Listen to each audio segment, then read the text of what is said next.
Hey, Tangela. I'm so excited for you to be here with me. You're my first guest for this new venture I'm doing on YouTube. So we are going to jump right into it. We are going to be talking a little bit about a self-love and self-healing journey that Tangela is on, and I'm going to be adding some of my information in there too. It's going to be two of us just talking and getting to know each other on this level. Tangela, I've known for about 10 years, 11 years, maybe, right? Yeah, Maybe? Yeah, maybe, because we were pregnant in 2012. yeah. And then So we had our babies in February 2013. That's how we met. And then we had just been kind of keeping in touch via social media throughout all of the years. Tangela's in Georgia. I am now in Virginia. I've moved around a couple of places. I've been all over. So we're just here catching up. We want to talk a little bit about this thing called self-love and the healing journey and all of the different components about our individual walks. So I want to turn it over to you, and so you can introduce yourself and let us know who you are, where you be at. my name is Tangela. 41. So this self-love journey of mine is new. I do have two businesses that I do, online businesses. And one of them actually came from my self-love journey. It started because of that. I feel like more women needed to be aware of, how to love yourself, and not even just loving yourself, but just even understanding that, you are also a priority, and don't worry about what nobody else thinks, because at the end of the day, it's your journey, it's your life. So Exactly. I didn't even know that one of your businesses was a stem of your self-love journey. Oh my yeah. God. So I'm definitely interested in hearing more about that. So let's take us back to the beginning, right? So although it's new for you, right? What do you mean by new? Like today new, or like within the last year, last 5 years? How long have you been considering it? When did you become serious about it? Like, what's that like early part of your journey when you started kind of like getting those warning signs, like, wait, I need to start taking care of myself. Like, hold up, something is not clicking the way that I want it to click for me. you know Honestly, it was at the time that my marriage started to end. Not even when everything hit the fan and I knew what was going on and I knew I needed to leave the situation, but more so when I knew I didn't have a choice in the situation. Like, it was decided for me. And I think at that point I realized, like, who even am I? Like, I didn't even know what I liked to do, because I think I had built so much of who I was around that marriage versus keeping my individuality. Like, I was him. I was that marriage. That's what I was, and that's all I knew. So when it ended, I had to figure out, like, who even are you? What do you even like to do? Like, I didn't even know myself. So I spent a lot of time um experiencing and trying to figure out who I was, what I liked. Like, even my wardrobe was built around that marriage versus it being who I truly was, my authentic self. So that's when it all changed for me. So about 2020 is when I really started being more serious about figuring it all out and taking care of me. Okay. Thanks for sharing that. I didn't realize that 2020 was that time period when things started to shift for you. In my mind, I thought it was earlier than that. I don't know why I kind of like had, I don't know. I don't know if it's because 2020 just feels like it was ancient ago because of the pandemic. You know what I mean? It feels like Right. time kind of like really suspended, during that, in the 1920 period. It feels like it's almost way back in the 90s somewhere. So when you was going through that process of like trying to figure yourself out, what exactly did that look like? Like, how did you really get started with figuring it out? Was it like just ideas that you just came up with? Were you looking online? Like, what were you doing to kind of like initiate that process for yourself? So, the first thing for me was I've never like looked in the mirror and was like, "Oh, girl, you cute." Like that Mm-hmm. wasn't something I ever saw. So, like, had you looked at my social media prior to 2020, you may have seen a selfie here and there. But I never did like full body Mm-hmm. pictures or any of that. Really, I rarely shared photos. And so the first step for me was even allowing myself to be photographed. I've always felt very vulnerable when the camera is on me and I can't control what images come off. If does that if that even makes sense. But Like you so wanted to make sure that you had like a certain like aesthetic in your pictures. Like you didn't want like bad pictures or you didn't want like bad angles. right. And I always felt like I looked bad. So I need to see what I look like before that is even captured. So selfies for me was the way to be able to control that without somebody else taking the picture. So I just never took pictures. So like I said, the first step for me was definitely getting in front of the camera. Initially, I used to let my kids take the pictures, my little kids take the pictures, because then I still can kind of control or at least, decide which ones are good or not. After that, I did start to work with a photographer that he would, take the pictures for his own promotions as well. And so I got out of my head and let somebody else be behind the camera. And that was really, really hard. But Well, it talk helped. about that a little bit. Like, how did you even make that switch to kind of like get out of your head to allow like even a professional to begin to take your photos? What was that kind of like that Ooh, switch that made it for you? I like, okay, so when the kids were taking the pictures, like I said, I could kind of still filter through and decide which ones to put out there, which ones not to put out there. I could also edit them Mm-hmm. the way I wanted them to be edited. But once, I think what it was after I put the pictures out there, because I was starting to post a lot, Mm-hmm. and it wasn't it wasn't easy for me to work with the photographer, but he approached me. He asked about doing some pictures because he's trying to grow his business. And, Mm-hmm. and then, because I make shirts, he was like, you can wear some of your stuff and we would shoot your items so you can promote yourself as well, blah, blah, blah. And, I don't know. It was just like, okay, I'm just going to do it. I'm just Okay. going to do it. I was scared. I was So you did it while you was afraid. I did it while I was afraid. I was terrified. And then like, okay, so I also had never worn makeup. Mm. So it was like when you're in front of a professional photographer, you feel like because of all the images you see online, you got to have a full face of makeup, like if you're going to work with a photographer or whatever. So Right.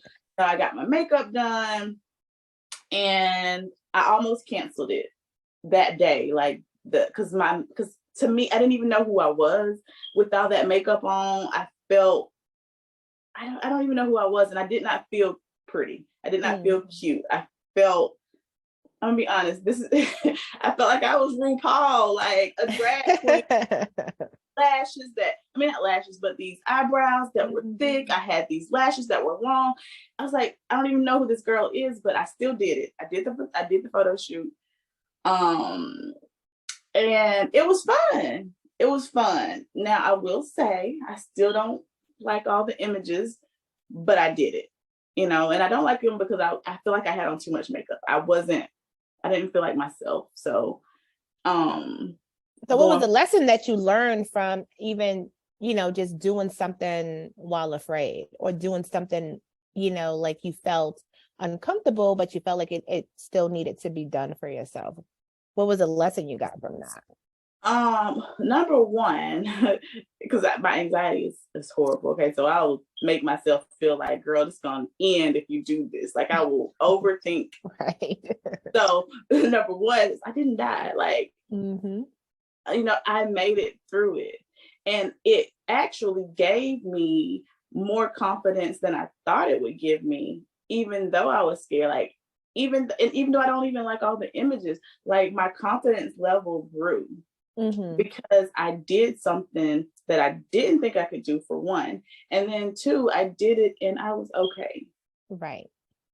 Right. You didn't die. Right. So all of those irrational fears that you have was put to bed because you did it and you survived, and you can live to tell the story afterwards. So how did you kind of like move forward with this newfound confidence?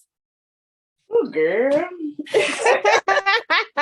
Well, let me take a sip on that. Hey, girl, because listen, like, what were you doing after that? Like, that new confidence did what for you? it, everything. Like, so all the things that I've ever felt like I wasn't able to do because I was scared, I realized, like, yes, you can. And sometimes you just have to do it. So it really pushed me to do things that I was afraid to do. So back up there. So around, I think it was 2020 when I did that photo shoot. I think it was 2020 when I did the first one. And so, like, at that point, I was doing a lot of clubbing, out here newly single. Like, I'm out here living my best life. I was really meeting a lot of guys that weren't really what I was looking for.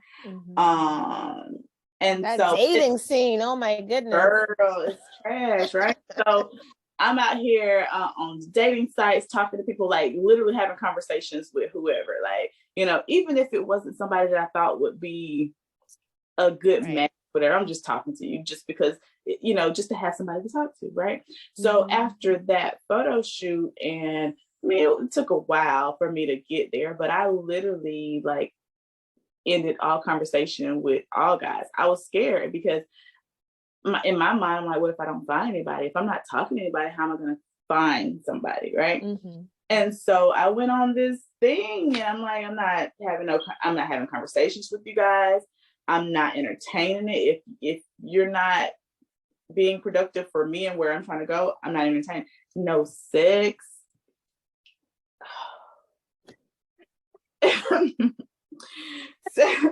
7 whole months of like no guy entertainment, no sex. My birthday, 2021, my birthday, no sex. Who, girl? Okay, anyway, because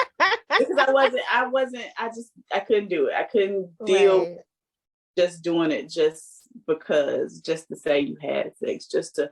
Well, let's back up a little bit. So why do you think that not entertaining, like, men in the dating scene and having sex and all of that kind of stuff, like, how do you feel it was hindering your growth, right? Or how do you feel like it wasn't really, productive for you?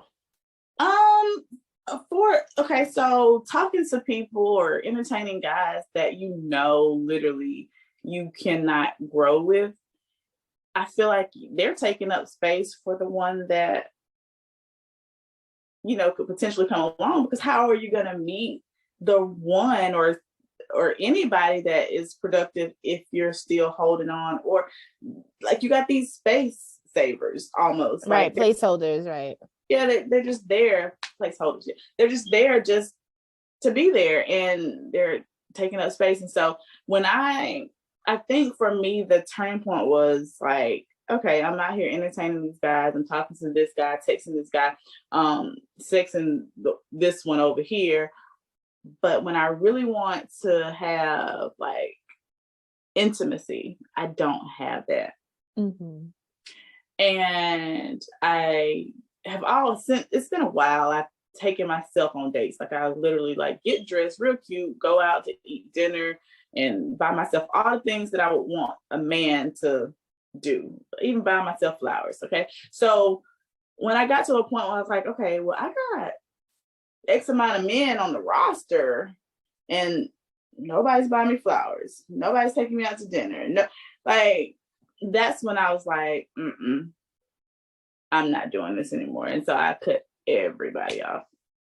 Right. I can definitely relate to that because you when you're dating and you're meeting a whole bunch of different people and you're trying to like go into that zone of getting to know people, it can be really exhausting, right? It could be really like depleting, and you have like so many conversations, and then you're giving pieces of yourself to all of these different people, and you feel like this is too much, right? I'm giving away all of the stuff. And then when you start looking at like, okay, what's the return? Are they giving anything back? Are they moving anything forward? Are they pushing the envelope? So I could definitely relate to the exhaustion, right? The feeling of being depleted, like personally from spreading yourself so thin with meeting people, and it kind of like interfering with your own growth and your own process.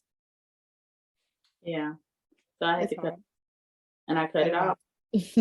know. And I, like I said, I was very disappointed. I had cut everybody off around my birthday, 2021, but I did. And so but out of cutting everybody off and being selective of who I even entertained, I ended up meeting a great guy, like really great guy, in August 2021. So, I feel like it was definitely worth it to, cut everybody off, because I feel like had I still been entertaining everybody else, I don't know how much of the good stuff I would have seen about him, because it was regular good stuff, because like I feel like with guys, or with me anyway, when it comes to guys, I kind of tend to look at like the shiny stuff, the stuff that sticks out the most versus the stuff that really truly matters. And I don't think I would have seen that in him had I had all the other guys that I was entertaining. I would have missed some of the good stuff. So you would have missed. All right, totally, right? Because you have so much of it, it's hard to kind of like pick out like the best shiny quarter. But during that 7-month period when you was kind of like really focusing on yourself, and you said you was buying yourself flowers, taking yourself out to dinner dates, dressing up, and having that quality time with yourself. So during that 7-month period, like how did you get into your mental and your emotional well-being? How did you evaluate and start taking inventory of, how you thought about yourself and how you really felt about yourself? What about that part of your journey that, you feel comfortable with sharing with us? I think during those times is when I realized, like, once I kind of cut everybody off, I realized, like, girl, you was letting all these people have so much access to you without even fitting the criteria to even have that type of access to you.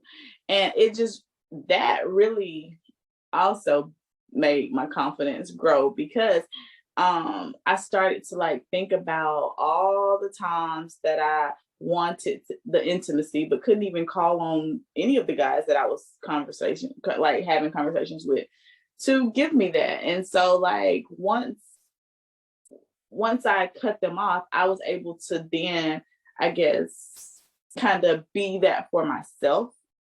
Okay, girl, you want some flowers? Let's go buy you some flowers. And it made, because I could do it for myself, it made me feel like, okay, if I can do this for me, if a man comes in, he has to be able to do this for me. And that alone, I think, helped make the type of guy that I was even gonna accept have a higher level. Because before I was talking to anybody, girl, I didn't care. You cute, let's talk. You cute, you got a nice car, okay, you alive, you breathing, like okay, like whatever. So that time that I spent with myself helped me to like want a higher quality, I guess I'll say, guy versus just anybody. And I still feel like, though, there's some things that I probably still accepted that I wasn't 100% okay with, just for the sake of some of the other things though that were big that he was providing. So there's still room for growth. It's always room for growth, right? Because anyone's healing journey or self-love journey is not to kind of like have like this immediate, endpoint or to be in this sense of like perfection or perfected state where you don't have any problems or you make all of the right decisions and things like that. It's really about just giving yourself the opportunity to grow and evolve and learn, right? Learn more about yourself as, life continues to happen for you, but when you go back to that period, I know that you, were able to identify like, poor quality versus great quality when it comes to your partners. But you also mentioned that, like leaving your marriage and like really finding yourself. But what did you find when you was looking for yourself? I know you mentioned confidence, but what else were you finding, right? And I think a lot of times people, think about it from like the positive lens, so to speak, because they get so like weirded out about uncomfortable feelings, but uncomfortable feelings are there for a reason too. So it's like, well, when you go in and you're searching, you're looking for yourself. So what exactly did you find during that time period? Whew, girl. So I found out so much about myself, and I'm still learning. Like, every time I, sit with, I still find new things. So, one of the biggest ones that I found that I'm really trying to uh, figure out what is it that I can do to change this is I seem to attract, and I know why, but this broken part of me attracts really manipulative type of guys that kind of can sell me a story without putting forth the real actions, because I like to hear sweet nothings. Have you been able to explore that and just look at like why you attracted to the sweet nothings? I'm working on it. we're working on it. Who's where? Who are you working with? Me and my therapist. Yay for therapists. Yes, therapy. So we are working on it. I think the most thing is, because so I guess my primary quote unquote love language would be words of affirmation, right? Mm-hmm. So those sweet words mean so much to me. I love it. And so guys can kind of tell me things most of the time, like it's changing though, because baby, listen, I'm holding you accountable, like you said. Okay, so but they have been able to tell me things, and I kind of run with it and just feel like, okay, this is it. You said it, so it's gonna happen. So what was that? I don't even know how I got there. How did we get there? I was asking you about like like what else did you learn about yourself during that time period? And you talking about words of affirmation, you're being really attracted to that. Right. And so, and I know that I've learned that that's primarily because as a kid, I don't feel like I was affirmed enough, or not even really told anything positive about myself. So like I kind of cling to those that kind of feed it to me, even if they don't mean it, or even if they kind of fluff it up and make it seem like it'll happen and it won't. So, but I'm working on that, because I do know that is one of my biggest flaws, is just like I believe it before you even show me. So that's one thing, I guess. How do you feel like you're working on it? Well, okay, so even though like I have a situation where I'm trying to kind of like let go of, and I'm trying to let go of it because there have been it's been more of the words versus the actions, and then so in that I have kind of let go of it in a sense. Do we still converse? Yes, but at the same token, I have told myself and him that, it can't be, because I need actions versus just the words.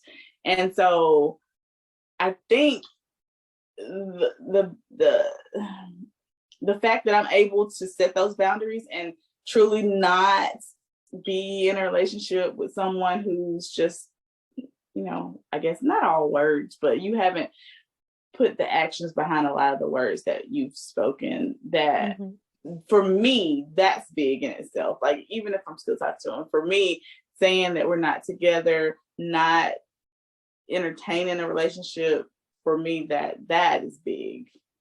So that's my first step, I guess, is cutting that off.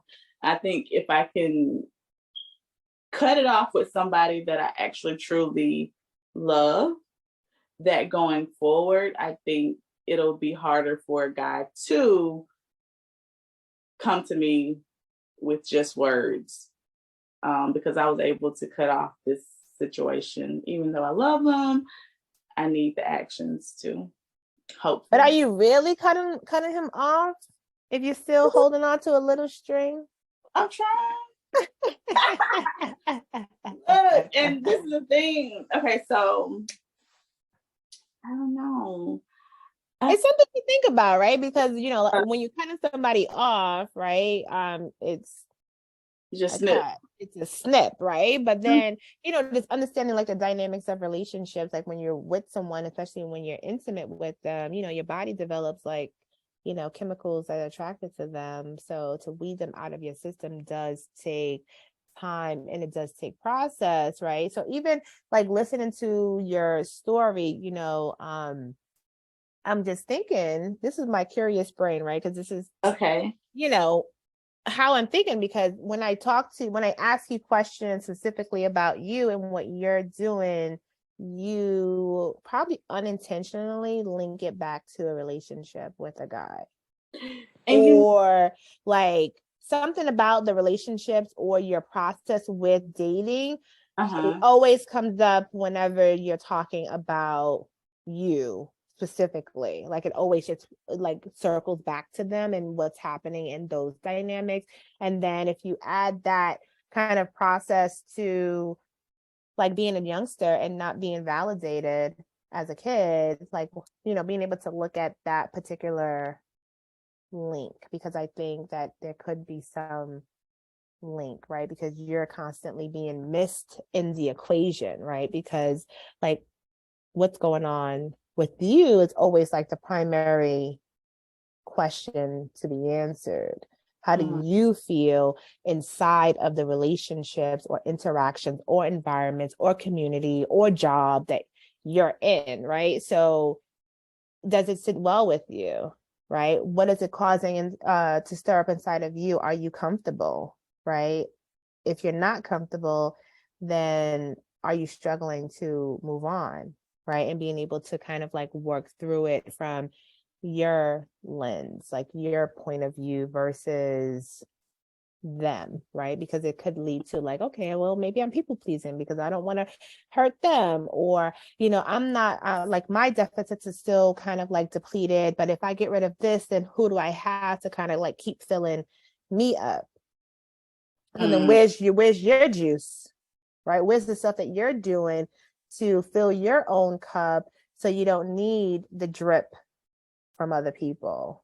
So then that's where the work comes in for you to discover, what do you need, right? Because you did it for a little bit. You did it when you was like, eliminating all of the distraction, really taking care of yourself.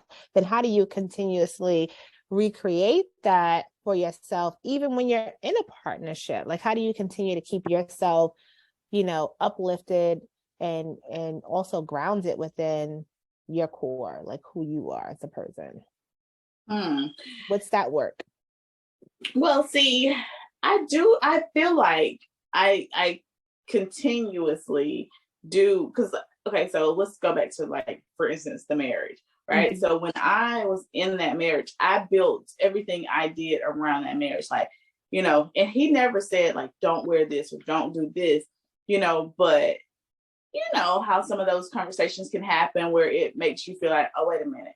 He said that girls that wear leggings, for instance, ooh, they, out there looking for attention. So I ain't gonna wear no leggings. Mhm. So it was those type of things that really kind of changed who I feel like I truly was, at the core. And so, like I told you in the beginning, I had to kind of find out, like, well, what do you even like to wear? What do you even want to put on? Or, like, what do you feel is okay for you?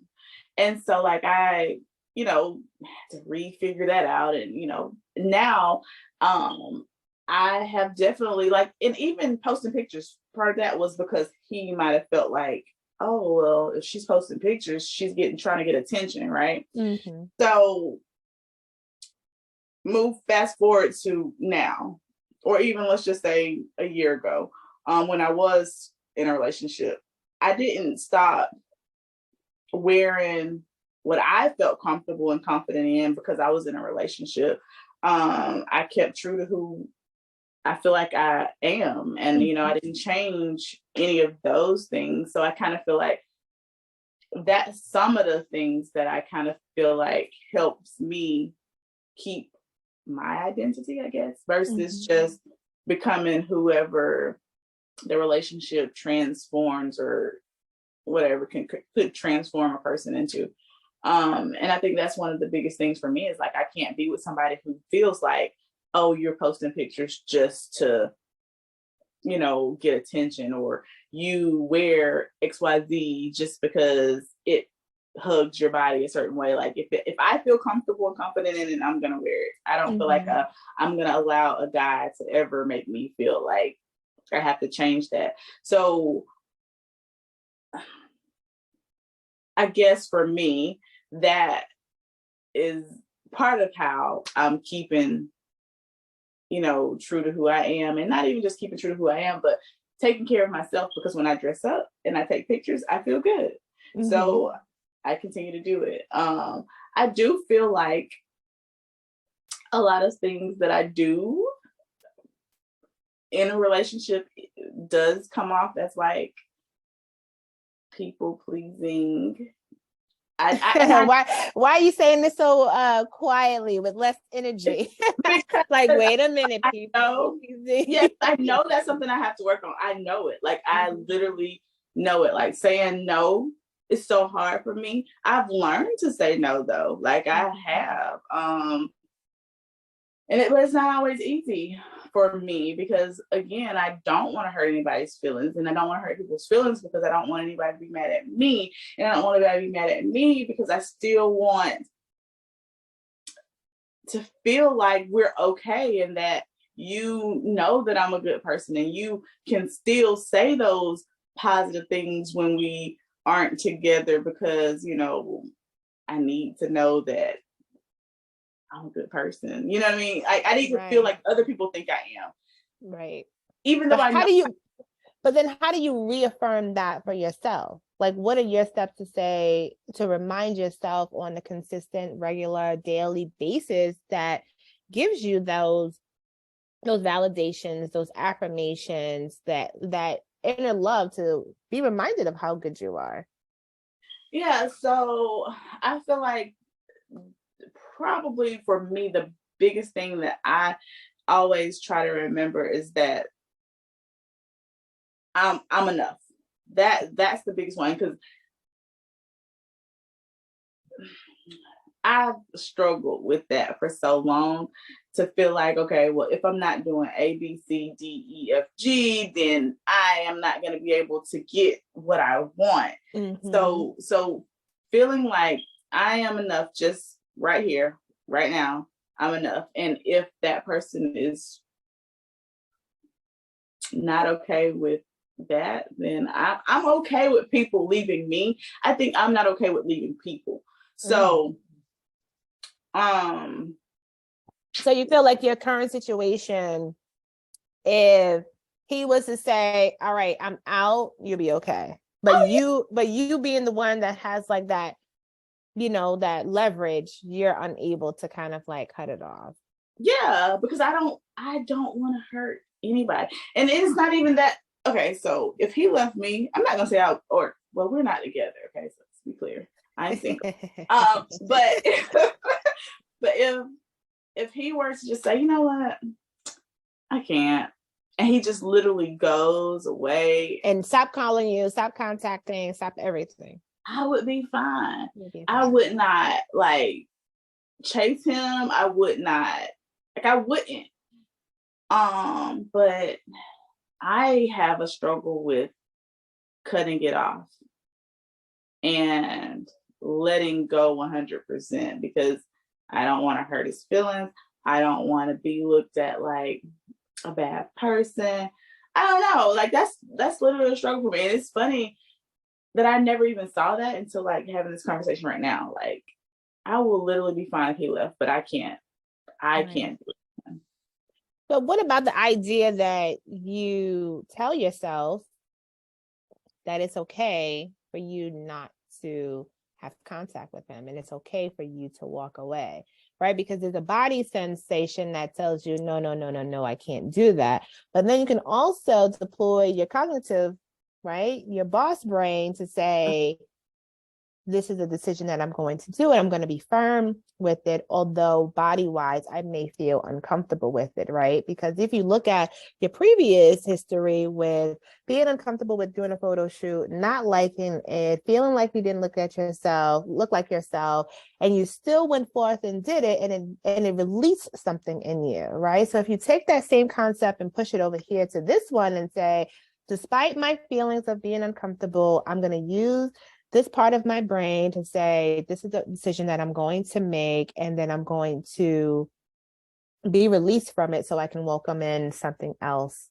for my next chapter, right? So sometimes the body, based on our histories, are going to respond a certain kind of way, right? Because you just have a long history of that piece of you not being like full, right? Mm-hmm. So whenever you get challenged in that area, your body's like, no, no, no, no, no, no, no, I gotta protect, right? You go into like a sort of sense of like survival, like I can't do that because it's gonna be too disruptive for me. So you keep things going, right? That's just a protective factor. Like that's a protective adaptation that you have developed. But despite all of that known history, you can choose cognitively, intellectually, that this is what you want to do, and then basically just deal with the consequences after.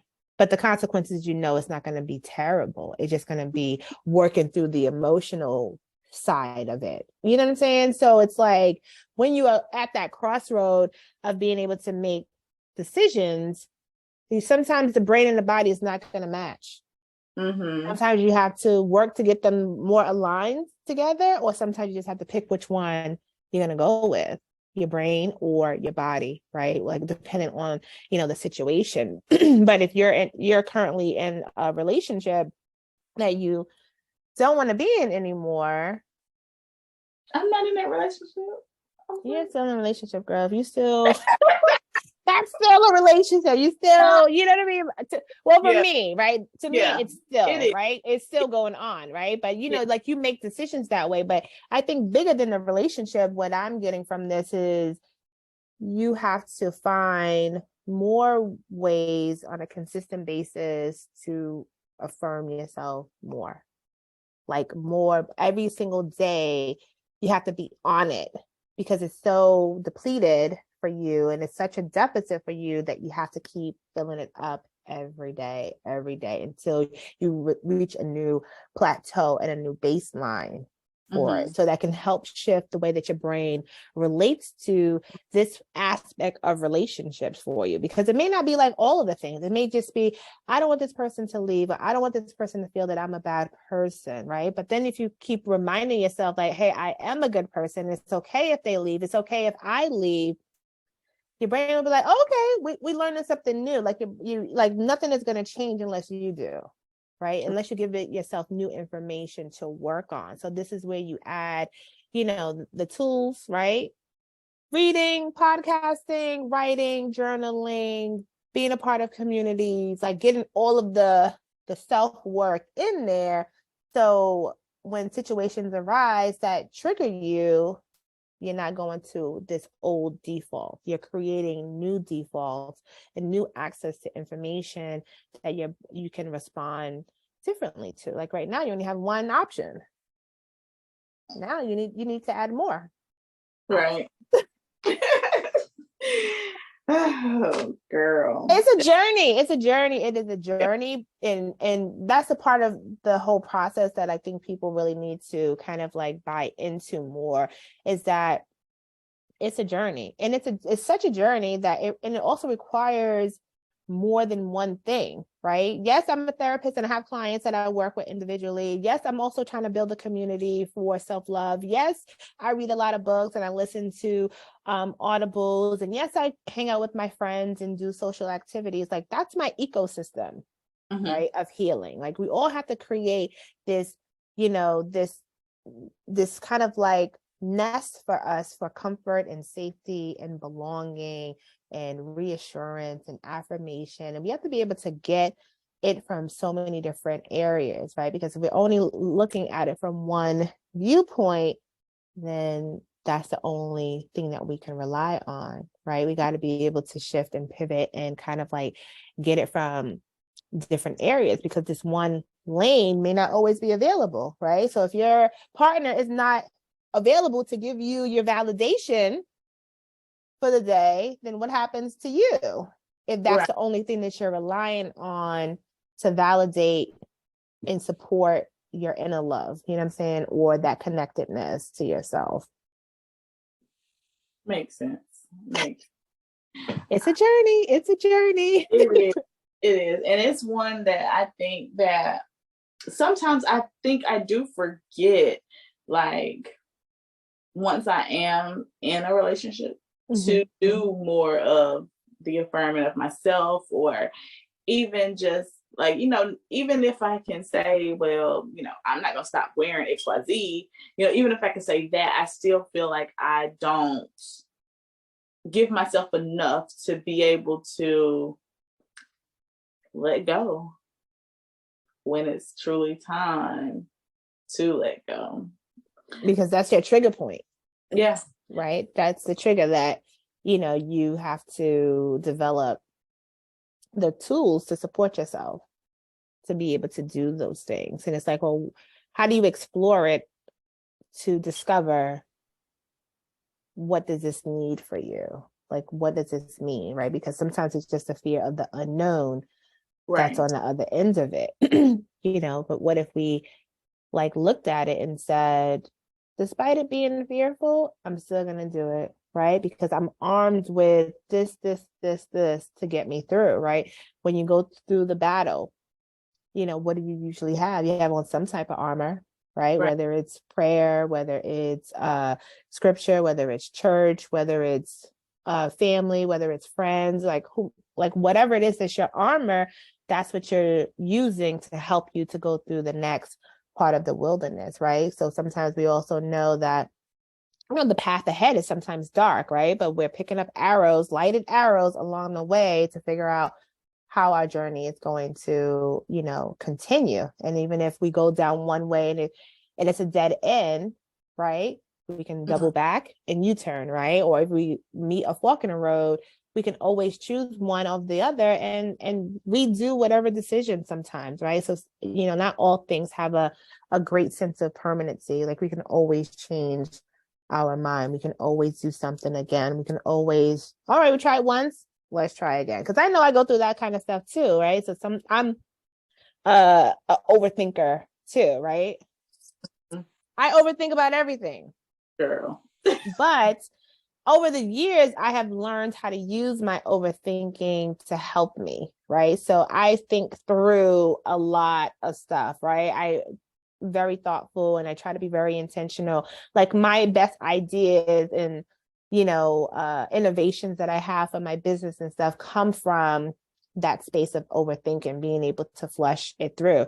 I know that when I'm faced with uncertainty, it comes up as worry and anxiety, right? And then I'm like talking myself out of doing something, right? And I remember a situation where I was having my event last month, and I was like, you know what, I'm going to cancel it.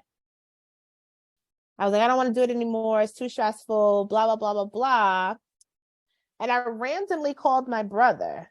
And I normally don't call him for stuff like this, but I randomly called him, and he just like snapped me back into shape. Like, come on, let's go. Let's get it done. Continue on. You already went this far.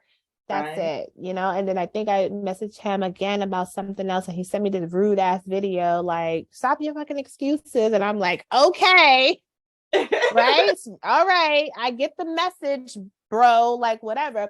But then that also becomes a part of like what I needed at that particular time to help me to be able to move forward. So even when we're faced with these kind of like rough patches, who do we bring in as our team? Or do we have to just be in our own silo all the time and figure out like, well, we got to do it all on our own. We got to do this and we got to do that. Like, who else can we tag in? Like, okay, girl, you my bestie because I'm about to make a huge step right now and I'm going to need your support. Right. You know, I'm going to need to lean on you because this is going to be difficult for me, right? We don't have to be so isolated during our rough times. We can bring people in and allow them to help us out.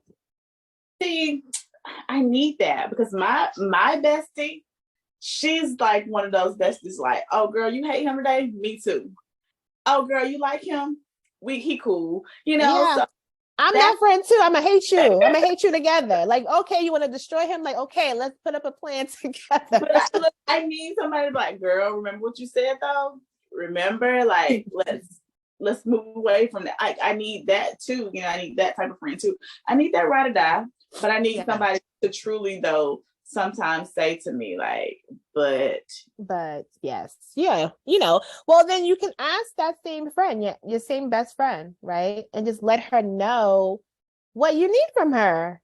Yeah, you know what I mean, because maybe that's what she thinks that you want, right? I know. So maybe that's how she's being supportive by you know, being that ride or die for you, right? You know, it's just, what do you need from your friends, your friend groups? Like, how do you communicate that with the people that you're around? And I think it's still kind of like goes back to the same thing. Like, how do you communicate your needs and your wants to the people that is in your life, right? How do you communicate the needs and the wants to the situations that, you know, you're in? Like, even when I look at some of my friend groups or friends, because I don't have a lot, like a ton of people, right? It's friends and associates or whatever.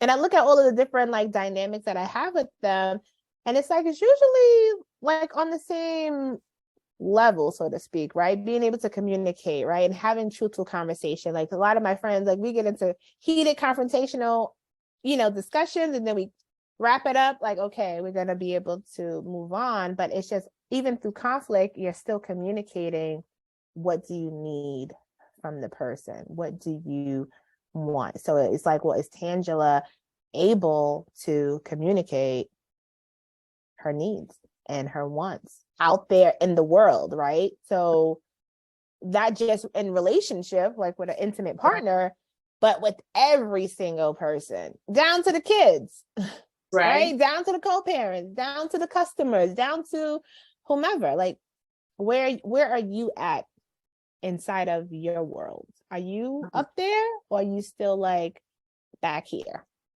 I'm getting up there now. I'm definitely getting up there. Now before, I will say, like, I was so far back. I would, even like you said, when you mentioned work with customers, I would take on stuff that I know was gonna stress me, that I knew was gonna, like, you know, but I have been able to say no, which is huge for me. Saying no is huge for me. So I've been able to say no in a lot of situations recently. When it comes to orders, when it comes to this relationship that I'm in, that I think I'm not in, like, I am able to truly still say no. I say no to him, like, which is big for me too. So I'm getting up there. I'm getting up there. Good. So tell us about your self-care routine. What does that look like? Oh, do I even have a routine? I Oh, don't know. yes.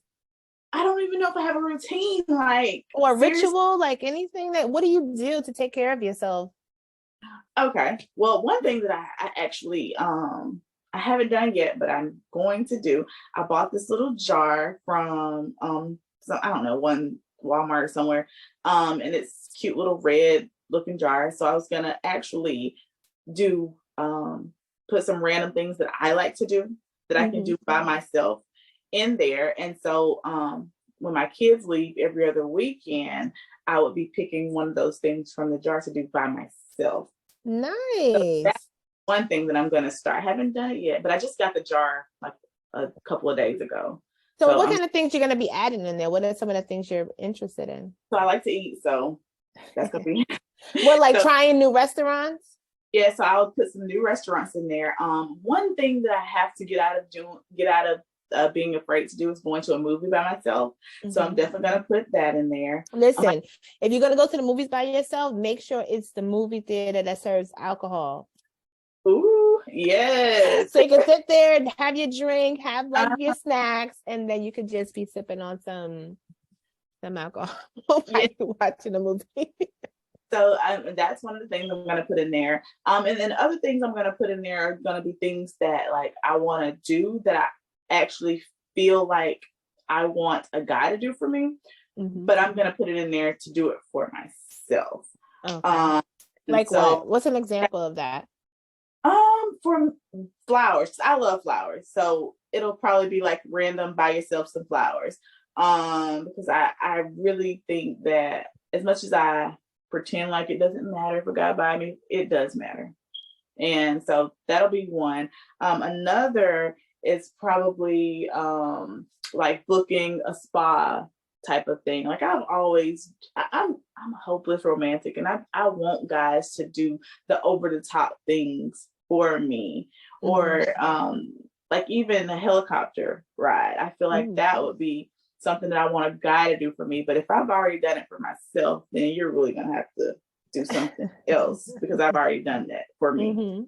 Mm-hmm. So things like that I feel like I want a guy to do for me, or just random things that I feel are important to me that would help me, like say, I don't need a guy for this. I can do it for me. Mm-hmm. Those are the things that's gonna go in that jar. So Nice. a big one too is probably zip lining. I've done Oh, zip okay. before, but I want to do it alone because I'm scared, right? So if I Mm-hmm. do it alone and I don't have to have a guy there to support me, then I feel like that's gonna probably also help me because I did it alone. Because I'm still scared, but I'm gonna do it again. Okay. Do they have places like that in Georgia? I know they have like a lot of like nice hiking trails. Yeah, actually, when I did go ziplining, it was in Georgia. It was in Atlanta, like in the kind of, I'm not gonna say mountains, but it was more like it was a lot of trees, a lot of like small lakes type of. It was in the woods, Mm-hmm. um, which it was fun. It was really fun. But I want to do it in a more open space, like where there's more people. And because I've seen, I think it was in Vegas where I've seen it. They kind of go over like a city that, or like a little, yeah. But it looked so cool and it was so scary. But I want to do it. So Yeah, that definitely sounds scary. I'm like, my heart is beating fast. Like, wait, ziplining over a full city? yeah, it was like a crowd of people. If you look down, it was a crowd of people, but it was a zip line, and it went over them. Wow. That is definitely scary. Like, even I feel my heart racing right now. Like, wait, what? I can't do anything like that. Well, that's good. So, what is going to be like your daily, like, self-care rituals So or routines? the one thing that I would say that I guess that I can say that I do daily currently, when it comes to self care, is I always get up and, well, not always, most days I get up and I get dressed. Mm-hmm. Um, because you know how to getting dressed. Yeah, because you're making all little TikTok videos. Yes, especially because working from home, you can easily just get into the like, I'm finna wear my bonnet because nobody sees me. Mm-hmm. Nobody sees me on a day-to-day basis. So I can easily just wear my bonnet and my sweats and be good, but I actually get up and I get dressed. So that's a good one, right? Like leaning into your glamour, leaning into your beauty, like helps you to maintain that confidence, right? So when you're presenting yourself the way that you want to, right? You show up in your authentic sense. Well, that's good. So tell me about your businesses. Okay, so one of them, wow, it started because both of them started because of changes that were happening. So the Little Reasons, right? That one was started about 10 years ago or so, something along those lines. Because I was wanting to leave my 9 to 5 after. I remember that. Yeah, and so oh wow, that's a long time ago. I've been self-employed for 10 years. Wow. So congratulations. thank you. So that one started because of that. And that one I sell mostly but I sell mostly things that are geared to moms and kids. And it's probably that way because at the time of me leaving my job, it was really because of the baby, and so I sell a lot of shirts and tees and things that are geared towards moms and kids. And then the other one is ambitious apparel. Okay, I remember that now. Yeah, that one came from the demise of my relationship or my marriage.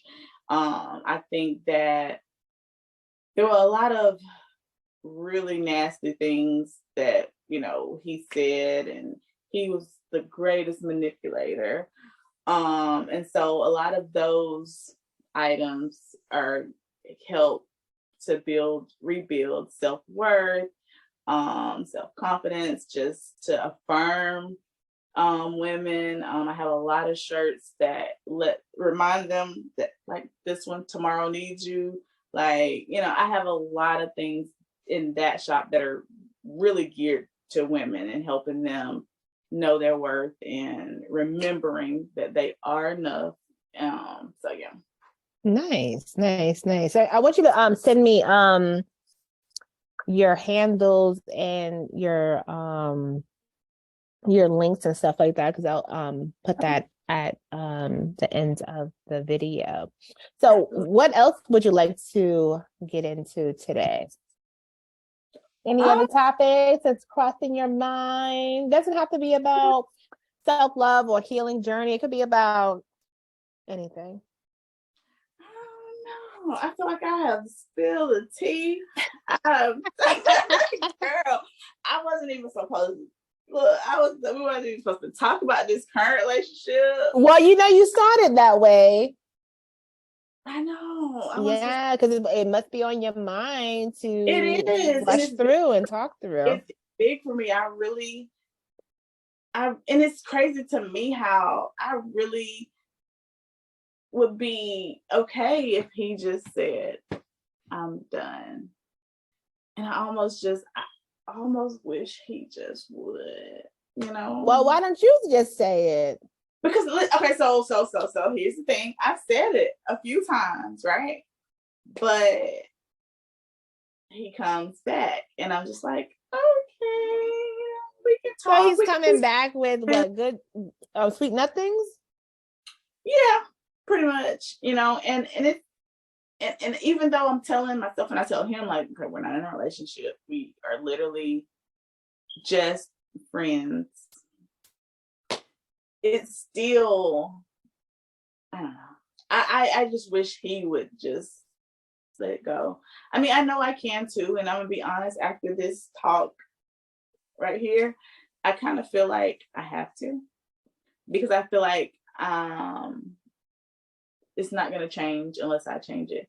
And my word for I always give myself a word for each year, right? Mm-hmm.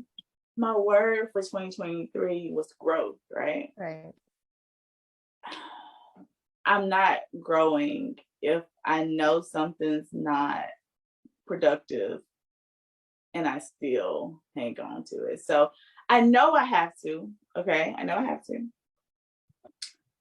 It's just a matter of doing it. It's a matter of doing it, right? But you do it when you're ready. That's what the bottom line truly is a lot of the time. Like, I feel like I'm ready though. I'm so ready. are you really ready? Or I feel this is what I tell myself. I have to be ready, right? If I'm okay, if he yeah, but because there's a trigger inside of you that's making it not okay right now. Because okay. cognitively, intellectually, you know that, hey, this is what I'm saying, this is what I want. But something inside of your body is saying, no, but I can't, right? No, I need this. And every time he comes back with the sweet nothing, it's like warm, warm Yeah. butter, right? It's feeling good and you accepting it, because your body is conditioned and your nervous system is conditioned to receive that well. But sometimes you have to kind of like eliminate that, so you'd be able to move on and not, maybe you have to like not pay attention to that felt sense and just pay attention to like what your reason is, why you don't want it, why you're not there, right? And hold true to your own word for it. It's hard. Like, listen, breakups are not easy, you Sure. know, but Listen, and I think I'm okay if somebody leaves. I don't even know. I'm okay. I don't know.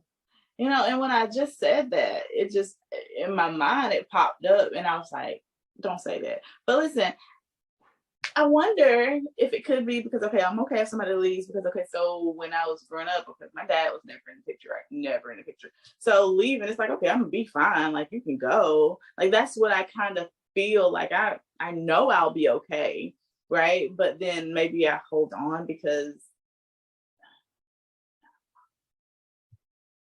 I you're don't still know. missing that love. Hmm. That wound hasn't healed enough For me to let go. for you to be okay with letting it go, right? It can be like a lot of reasons why that is the way that it is, right?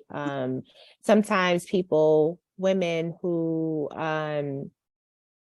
whose dads aren't around, for example, they could feel like somewhere along the lines that they're the reason why dad is not there, that they did something wrong to Yeah. cause dad to leave, or they weren't enough why dad doesn't want to be around. So whenever that intimate relationship is duplicated, it's like, no, I have to be good so they can stay around. But if they leave, then I'm used to them going, but I need to make sure that I'm good so they'll stay around. And like you constantly need that fill because that's the part of you that's missing.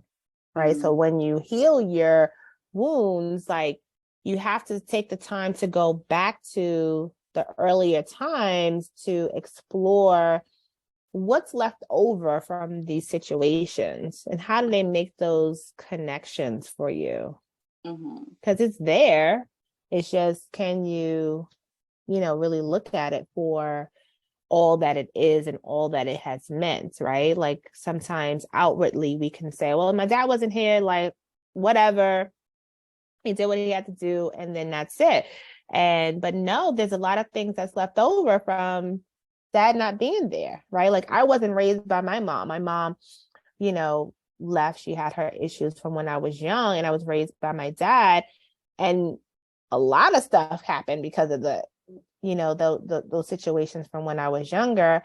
And I can't ignore them and say, well, they're not impactful for me because I'm now 40 plus, right? I still have to be able to, look at them and reconcile that for myself. Like what's left over from these relationships that I've been in, or these interactions, even going down to your marriage, right?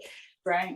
What's left over that you still need to continue to work with because, body and your nervous system, your DNA, all of that stuff is like taken, reprogramming based on the relationships that you're in. This is why you constantly have to feed yourself other stuff to counteract, some of the automatic responses to certain stimuli or activation. You have to constantly like put in that work, right? So this is why you go to therapy every week, right? Or you do whatever kind of community, you do whatever kind of like self-help book, you do whatever kind of prayer or devotional, or, you know what I'm saying? Like you have to keep like adding, right? A lot of people look at elimination only, but you have to also add things to that equation.